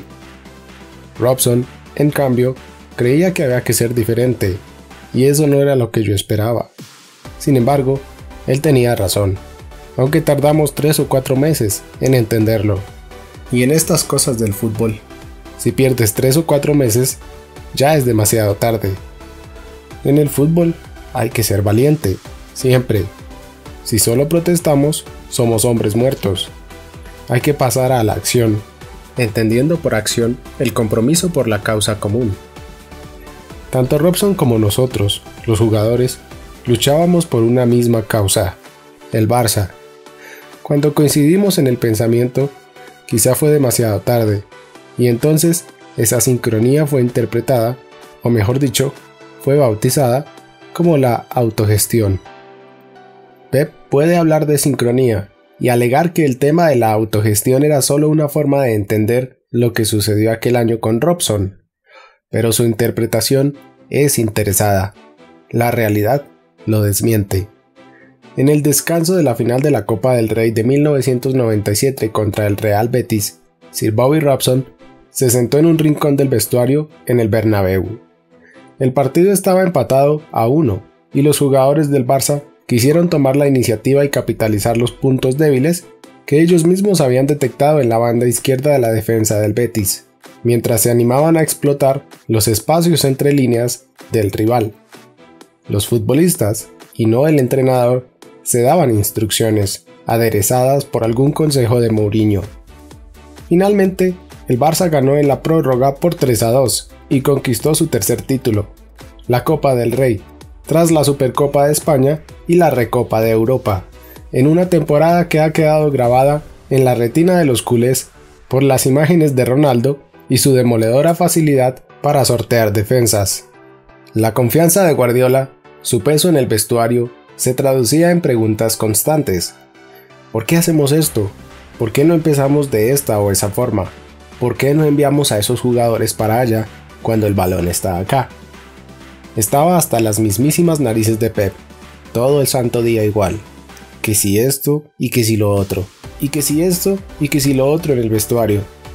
Me mareaba, confiesa Laurent Blanc, que jugó en el Barcelona el año que Bobby Robson dirigió el equipo y que no se sentía especialmente impresionado por la perseverancia de Pep, una forma educada de referirse a su naturaleza obsesiva. Al Barça se le escapaba el título de la Liga, y las celebraciones por los 3 títulos conquistados fueron amortiguándose a medida que la temporada se acercaba a su fin. El estado de ánimo del entrenador tampoco ayudaba. Bobby Robson sabía ya en el mes de abril que el club había llegado a un acuerdo con Louis van Gaal para que tomara las riendas del equipo la siguiente temporada. Para Guardiola, esa decisión representaba una oportunidad para aprender del artífice del extraordinario equipo de la Ajax, que tantos éxitos acumulaba y que él tanto admiraba. Pero una inesperada tragedia deportiva personal le asestó un duro golpe. En agosto, a principios de la siguiente temporada, en un encuentro de Liga de Campeones contra el Skonto Riga de Letonia, Guardiola sufrió una lesión muscular que no fue diagnosticada hasta que fue demasiado tarde. Pep se dio cuenta de que algo iba mal cuando, de camino a una charcutería, intentó atravesar corriendo una calle antes de que el semáforo cambiara al rojo, sin conseguirlo. Lo que al principio parecía una inofensiva distensión de los músculos de la parte posterior de la pierna, derivó en una lesión más grave que le obligó a dejar los terrenos de juego durante la mayor parte de esa temporada, la 1997 a 1998, mientras visitaba a un especialista tras otro en una interminable búsqueda del origen de su problema. Al final de aquella campaña, en la que el Barça ganó el doblete, Liga y Copa, con el nuevo entrenador, Pep recibió el tratamiento necesario y fue operado. Estamos en el verano de la desastrosa actuación de la selección nacional en la Copa del Mundo de 1998 en Francia. La recuperación de la lesión fue lenta y ardua, y no fue hasta unos 15 meses después de la fatídica carrera para ir a la charcutería, casi a mitad de la temporada 1998 a 1999, cuando Guardiola fue capaz de jugar un partido de fútbol sin molestias. Su primer encuentro fue en el estadio de Riazor, contra el Deportivo de La Coruña, el 5 de diciembre. En esa época hubo quienes pensaban malintencionadamente que las prolongadas ausencias de Guardiola, su misteriosa lesión, no coincidió con la llegada de Van Gaal por casualidad. En los mentideros del Camp Nou se decía que el jugador estaba evitando deliberadamente trabajar bajo las órdenes del holandés. Es cierto que pese a ganar 2 títulos de liga y una copa española, Van Gaal chocó repetidamente contra los medios de comunicación locales durante un periodo tormentoso que duró 3 años. Pero la conjetura de que Guardiola, el héroe local catalán, mantenía una relación incómoda con el entrenador era falsa. En realidad, Van Gaal identificó rápidamente a Pep como el sucesor nato de Guillermo Amor como capitán del equipo, y Pep ansiaba aprender del entrenador que tanto admiraba, por lo que pasaban muchas horas charlando de fútbol. La pareja dedicaba mucho tiempo a comentar jugadas, tácticas, posiciones y ejercicios de entrenamiento. Él ha sido, junto a Juanma Lillo, el entrenador con el que más he hablado, especialmente al principio. porque al final el contacto se redujo, tanto en cantidad como en contenido.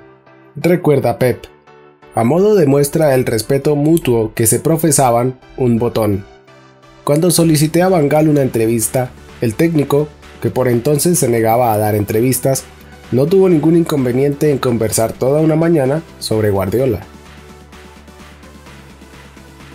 Van Gaal vio en Pep desde el primer día su habilidad para dirigir a sus compañeros y discutir o rebatir si hacía falta a sus superiores.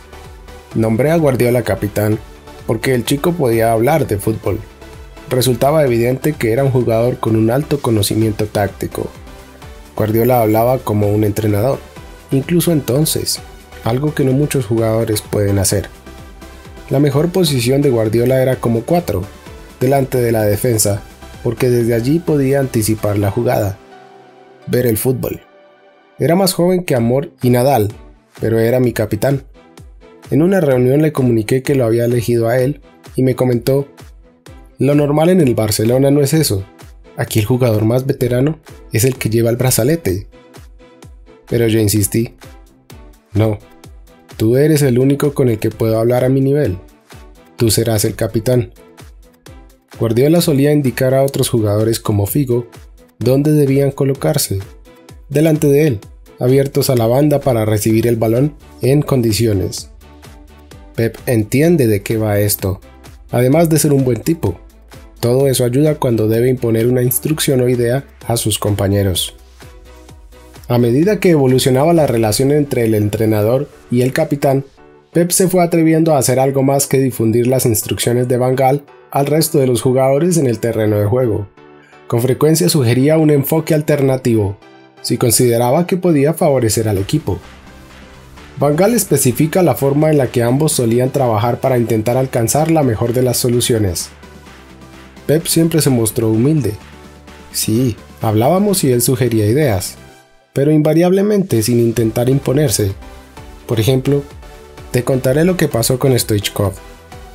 Risto no quería aceptar mis reglas. La disciplina es vital, muy importante. Si no hay disciplina fuera del campo, tampoco la hay dentro. Siempre le tenía que decir al búlgaro, delante de sus compañeros: no obedeces, no puedo consentir que sigas en el equipo. Incluso le obligué a entrenar con el B. Pero los jugadores pensaban que eso no era una buena idea. Así que Guardiola, que ya era capitán, me dijo que le diera una segunda oportunidad. Yo le contesté: de acuerdo, no se trata de mí, el equipo es más importante, pero él no puede volver a fallar. Así que Risto se entrenó con el primer equipo, pero no tardó en fallarme de nuevo, y tuve que avisarle otra vez. Pep se me acercó y me dijo: adelante, le hemos dado una oportunidad, pero no la ha aprovechado. Él sabía lo importante que era Stoichkov para el equipo, pero también que existen normas, límites, y que el conjunto es lo primero. Ese requisito, el de anteponer el grupo frente al individuo, lo experimentó Pep de primera mano. Ocurrió durante el segundo periodo en el que Van Gaal estuvo a cargo del Barcelona, en la temporada 2002 a 2003, cuando colocó a Pep un paso más cerca del final de su carrera como futbolista en el Barça y lo empujó hacia la siguiente fase de su periplo, de jugador a entrenador. Por cierto, saqué a Guardiola del equipo por Xavi, explica Van Gaal. Creo que Pep lo comprendió. Los jugadores han de entender que a veces se cambian cosas porque se piensa no solo en el partido próximo, sino en la temporada siguiente, en el futuro. Hay que progresar, avanzar, y si ves que un jugador está perdiendo la forma y que otro está mejorando, tienes que actuar. Es duro para un jugador aceptar esa lección. Quizá en el fondo Guardiola no la comprendió, pero para el club ha resultado positivo que Guardiola pasara a lo siguiente, que al final desapareciera como jugador y regresara como entrenador. El ciclo se cierra. La cultura del club, de cualquier club, es esencial. Es muy importante que la institución enseñe a los futbolistas la necesidad de conservarla. Sabes que hay jugadores clave, Xavi, Iniesta, Puyol, que están aplicando a su comportamiento muchas cosas que aprendieron de Pep como jugador y líder. El legado de Van Gaal en el Barcelona puede que sea uno de los momentos más incomprendidos en la historia del club. en gran parte como consecuencia de su incómoda relación con la prensa local, teóricamente encargada de confeccionar y difundir la memoria popular del club, interpretando la percepción en un hecho para futuras generaciones. Y a veces no hacen la elección ideal. Los medios de comunicación catalanes con frecuencia se posicionaban a favor de jugadores con talento, aunque problemáticos, como Stoichkov y Rivaldo, mientras retrataban a Van Gaal como un individuo frío y despiadado que no había entendido en absoluto lo que representaba el Fútbol Club Barcelona como club e institución nacional. Sin embargo, la realidad es muy distinta y, aunque es cierto que fue Johan Cruyff quien estableció el punto de partida del estilo que ahora reconoce todo el mundo, es Van Gaal quien merece gran parte del mérito por ayudar a apuntalar esas bases y dejar escritas y estructuradas metodologías, maneras de trabajar y sistemas en los que, en gran medida, se asienta el Barça actual. Quizá Van Gaal no es consciente de la influencia que sus lecciones ejercieron sobre Guardiola. No estoy seguro de que sea el mejor entrenador del mundo, tal y como él sigue afirmando, señala Pep, pero, sin lugar a dudas, es uno de los mejores. Aprendí mucho con él. Pese a ello, me gustaría preguntarle, ¿volvería a hacer las cosas del mismo modo si volviera a pasar por la misma experiencia? Con todo, su etapa con Van Gaal no estuvo exenta de problemas, y la larga baja por lesión derivó en unas incómodas negociaciones contractuales que lo distanciaron de la directiva y le proporcionaron algunas experiencias amargas, que le enseñaron lo cruel que puede ser el mundo del fútbol. Josep Lluís Núñez consultó el estado de Guardiola, aún no del todo recuperado de su lesión, con uno de los médicos. Dado que el informe físico era positivo, Núñez persistió en sus pesquisas. De acuerdo, pero ¿y mentalmente? ¿Cómo está Pep mentalmente? ¿No está un poco mal de la cabeza? Pep se enteró de la desconfianza de su presidente y por las calles de Barcelona empezó a circular un rumor malicioso que relacionaba las misteriosas lesiones de Guardiola con la lamentable sugerencia de que había contraído el virus del SIDA. Pep tiene sus sospechas acerca de la fuente de esos infundados rumores. Tiene claro que no salieron de la plantilla, ni de ningún compañero, ni siquiera de un periodista, ni tampoco de hinchas de equipos rivales. Lo cierto es que la directiva del Barça no hizo nada para acallar las habladurías y proteger a su capitán. A Pep empezó a hacerle difícil disfrutar de su fútbol en un club donde no se sentía respetado ni apoyado. Si el ambiente en torno al equipo era cada vez más negativo, los ánimos se empeoraron cuando su buen amigo y compañero de equipo, Luis Figo, dejó a todo el mundo del fútbol estupefacto con su marcha al Real Madrid. Fue otro síntoma de las rupturas y divisiones que separaban al presidente del club y a su equipo directivo del vestuario y de la afición culé. El club había pasado de gozar de un ambiente futbolístico excelente, a la altura de los éxitos del Dream Team, a ser una institución envuelta en el pesimismo y las recriminaciones.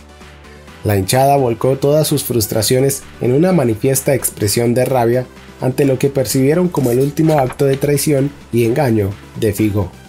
El Camp Nou se convirtió en un enorme volcán cuyo cráter escupió toneladas de odio hacia el extremo portugués a su regreso a un recinto donde, tan solo unos meses atrás, había sido adorado como un héroe. La monumental pitada con la que Figo fue recibido ese día al pisar el césped luciendo la camiseta blanca del Real Madrid podría compararse al estruendo de un avión a reacción. La manifiesta hostilidad de los culés tal vez consiguió que Figo captara el mensaje, pero este desahogo no consiguió mejorar el estado de ánimo de un club inmerso en la negatividad. A Pep le costó manejar los, en ese momento, contradictorios sentimientos hacia la estrella portuguesa, padrino de uno de sus hijos, y el ambiente que generó todo este feo asunto no hizo sino añadir otro granito de arena a su creciente sensación de inquietud. Finalmente, el hartazgo le venció y unos 12 meses antes de la fecha de rescisión de su contrato, fijada para el verano del 2001, decidió que había llegado el momento de abandonar el Fútbol Club Barcelona. Cuando adopta una decisión, no hay forma de que cambie de opinión, sostiene el representante de Pep, Josep María Orobit. Pep le dijo que no iniciara negociaciones con el Barcelona para la renovación de su contrato.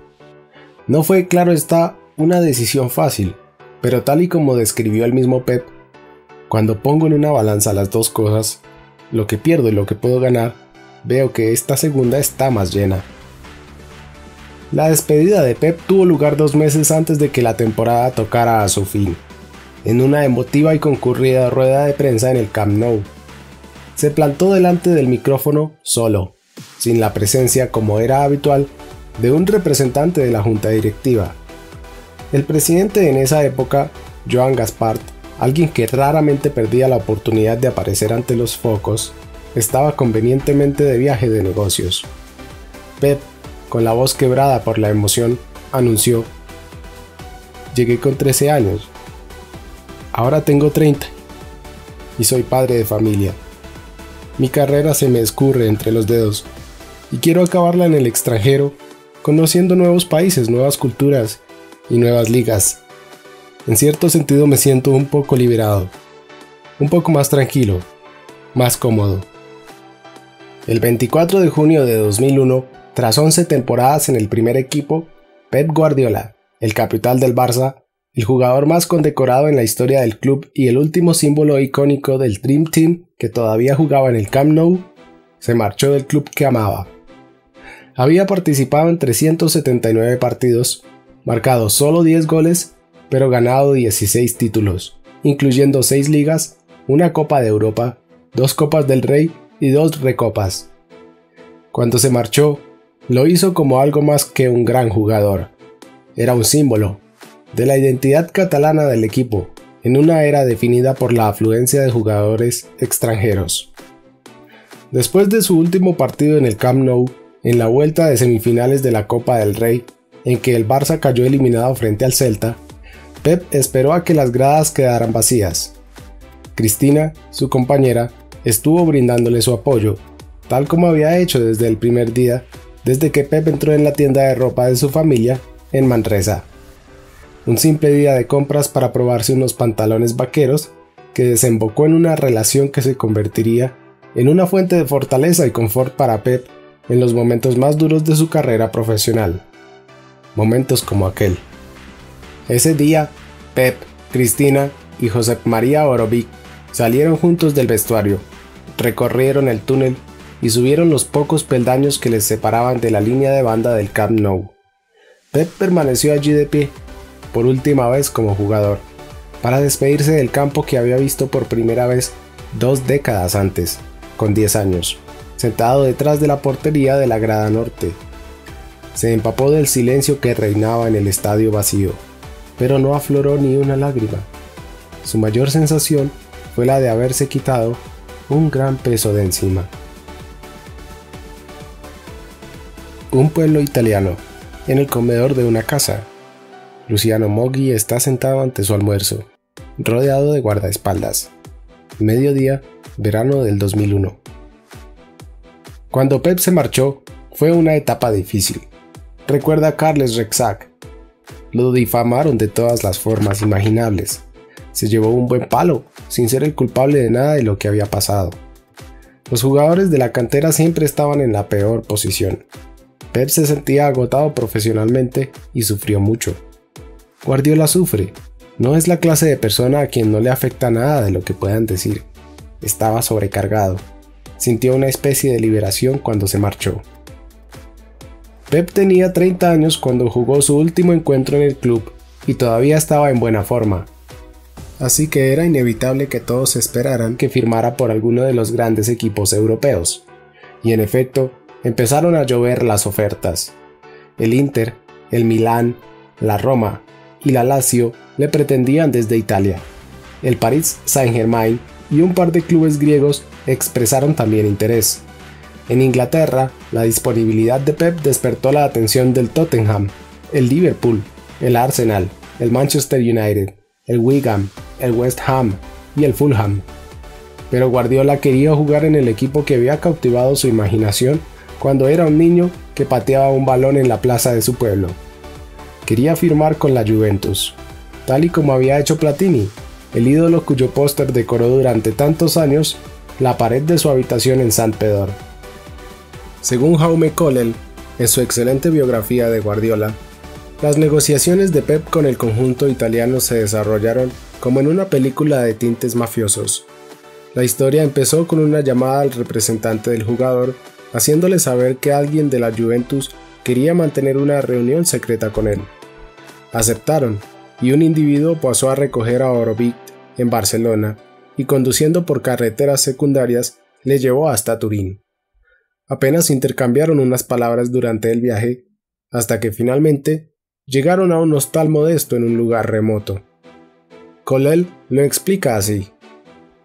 Orobic sube unas escaleras y se encuentra a Luciano Moggi, director general de la Juventus, sentado ante una mesa redonda, rodeado de guardaespaldas, con la cabeza afeitada, parapetados tras las típicas gafas oscuras. Una camarera oronda sirve abundantes cantidades de pasta sin decir nada. De repente, todos los guardaespaldas abandonan en bloque. Solos, Moggi y Orobic llegan a un acuerdo en menos de 3 minutos. Orobic aclara que en realidad tardaron 45 minutos, pero está de acuerdo con la descripción de la escena. En todo caso, recuerda que no se firmó ningún documento. El Manchester United había mostrado interés por Guardiola mientras este aún jugaba en el Barça, aunque en aquella ocasión Orobic se limitó a escuchar la oferta porque Pep no quería que negociara con nadie hasta que comunicara al club y a la afición su marcha. Alex Ferguson presionó mucho al representante de Guardiola. Estaba planificando la siguiente temporada y consideraba a Pep un jugador crucial para sus planes. Ferguson llegó incluso a presentarles un ultimátum. Quería un encuentro cara a cara con el centrocampista. Guardiola tenía dudas y declinó la propuesta. El tema quedó zanjado pues.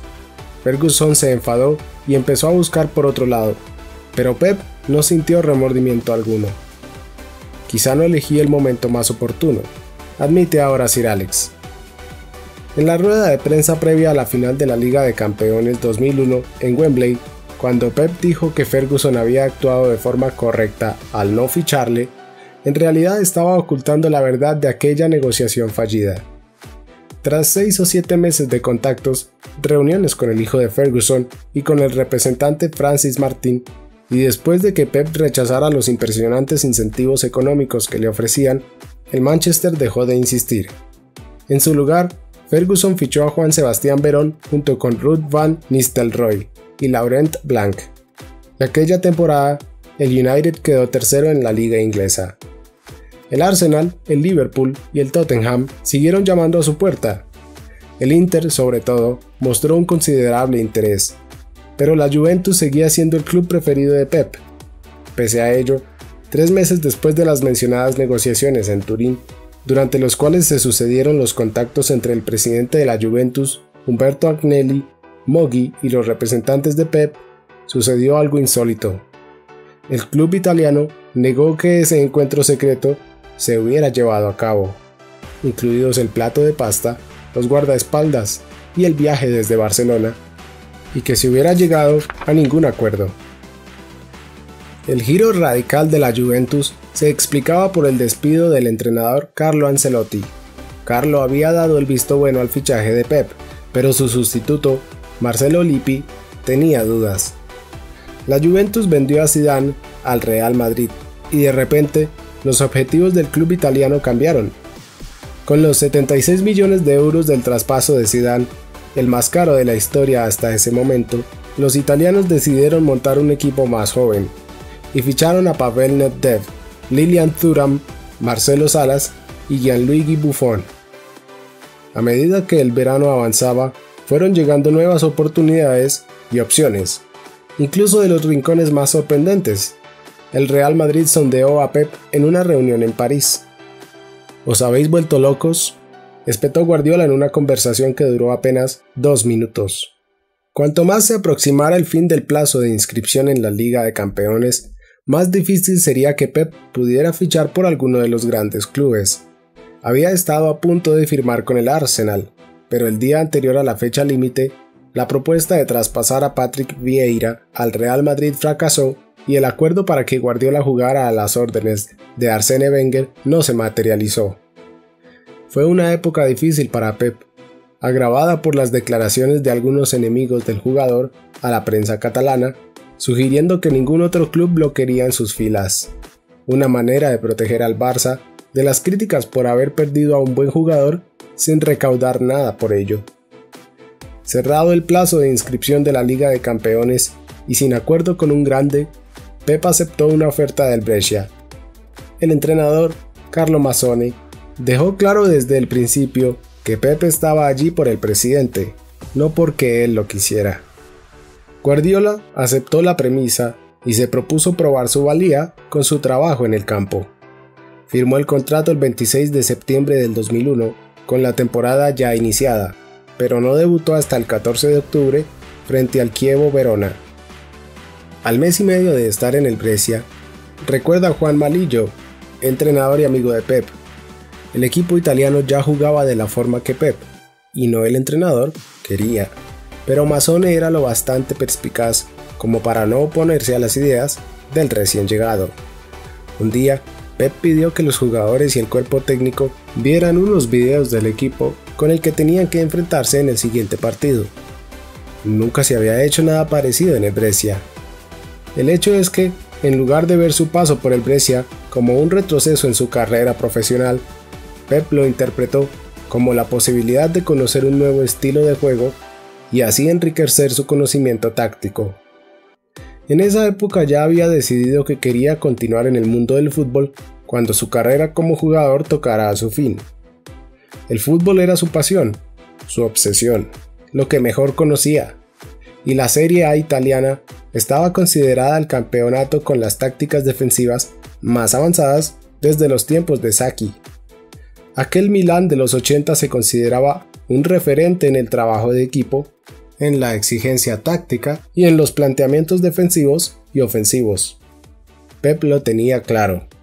Iba a aprender todo lo que pudiera durante su estancia en Italia. Y hasta aquí este video. Si te ha gustado, dale me gusta, comparte con tus amigos o deja un comentario. Si quieres más, suscríbete. Adiós.